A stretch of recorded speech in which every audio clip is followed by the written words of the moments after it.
semuanya, kami dari kelompok 10 akan membahas tentang penyebab dan dampak pengangguran di Indonesia.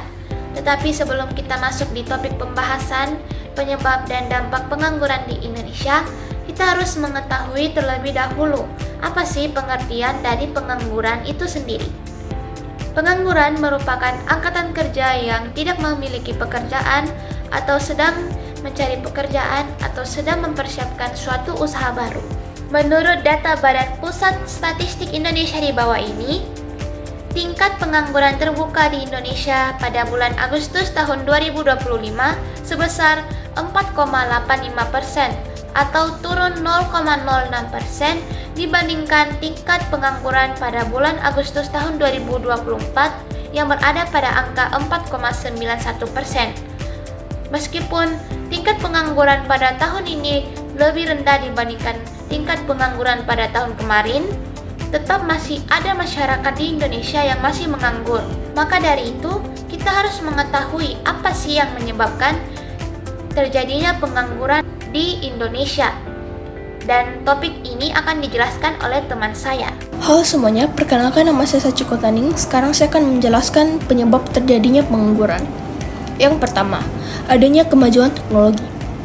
Meskipun teknologi mempermudah pekerjaan manusia, banyak perusahaan yang beralih ke teknologi canggih seperti robot, yang menyebabkan berkurangnya kebutuhan tenaga kerja. Yang kedua, lapangan pekerjaan dan jumlah tenaga kerja yang tidak seimbang. Ketidakseimbangan antara pekerjaan dan pertumbuhan tenaga kerja menyebabkan persaingan ketat.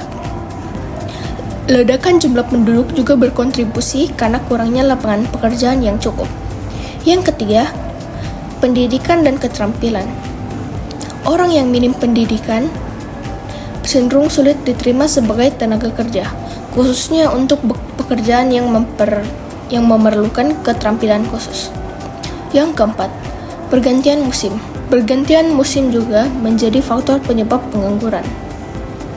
Misalnya, musim panen yang usai membuat petani tidak memiliki pekerjaan. Halo semuanya, nama saya Jason dan hari ini saya akan menjelaskan mengenai dampak pengangguran. Yang pertama itu dampak sosial. Dampak sosial dapat meningkatkan kemiskinan karena kesulitan memenuhi kebutuhan sehari-hari. Yang kedua, menurunnya taraf kemakmuran keluarga dan kemampuan membiayai pendidikan anak, memicu tindakan kriminalitas atau kejahatan, menimbulkan beban psikologis seperti stres, cemas, atau depresi.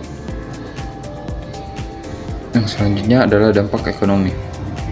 Menurunkan pendapatan nasional dan penerimaan pajak negara, menurunkan daya beli masyarakat yang memperlambat perputaran uang. Yang selanjutnya adalah melemahkan pertumbuhan ekonomi karena perusahaan mungkin mengalami kelebihan kapasitas produksi dan minat investasi menurun. Dan yang terakhir menimbulkan beban pengeluaran negara untuk program bantuan sosial.